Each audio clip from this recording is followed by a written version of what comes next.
ધોરણ 8 સ્વાધ્યાય 11.1 પ્રશ્ન નંબર 6 શું કહેવામાં આવ્યું છે?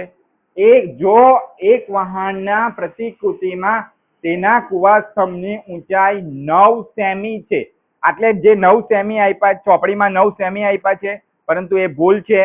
તો 9 મીટર આવે એટલે આપણે આટલે 9 મીટર લખ્યું છે, બરાબર. અને વાસ્તવિક વહાણમાં તેની ઊંચાઈ 12 મીટર છે. જો વહાણની લંબાઈ 28 મીટર હોય તો પ્રતિકૃતિની લંબાઈ શોધો.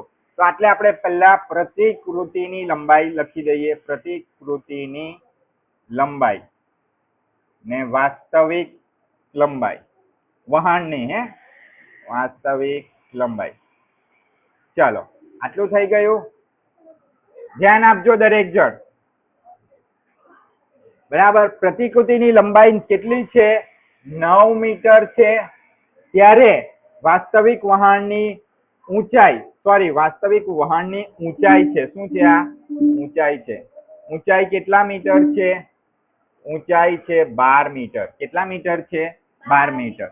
જો હવે વહાણની લંબાઈ 28 મીટર હોય તો પ્રતિકૃતિની લંબાઈ શોધો.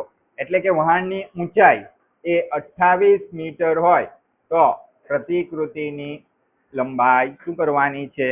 શોધવાની છે. ચાલો આગળ. હવે આપણને ખબર છે આ શું થશે? x1. આ શું થશે? y1. આ શું થશે? x2. ને આ શું થશે? y2. એટલે શું શોધવાનું છે? x2. ચાલો, તો x1 ના છેદમાં y1 ને x2 ના છેદમાં y2, બરાબર. ચાલો, તો હવે બધી કિંમત મૂકી દઈએ. 9 ના છેદમાં x1 એ 9 છે, y1 એ 12 છે, એટલે 9 ના છેદમાં 12.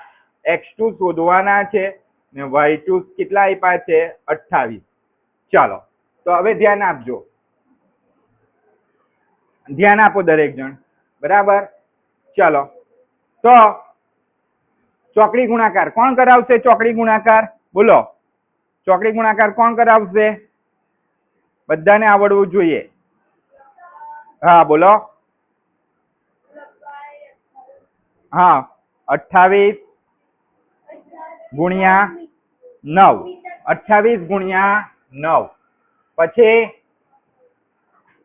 12 ગુણ્યા y2 x2 સોરી 12 ગુણ્યા x2. તો આટલે x2 શોધવાના છે, માટે x2 ને સૂત્ર કરતા બનાવીશું, બરાબર. 28 ગુણ્યા 9. હવે x2 ને સૂત્ર કરતા બનાવીશું, માટે x2 બરાબર 28 ગુણ્યા 9 છેદમાં 12. તો તમે હવે 12 ના અવયવ પાડો ને 28 ના પણ અવયવ પાડીએ ને 9 ના પણ અવયવ પાડીએ. 28 કયા ઘડિયામાં આવે? 4 ના ઘડિયામાં આવે ને. 4 7 વાર 28. 9 કયા ઘડિયામાં આવે?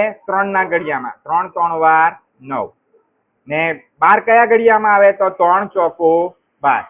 હવે તમને શું સરખું દેખાય છે?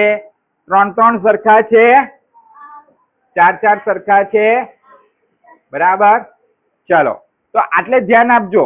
3 એક જ વાર સરખા છે એટલે એક જ વાર કેન્સલ થશે, ભલે ઉપર 2 વાર હોય.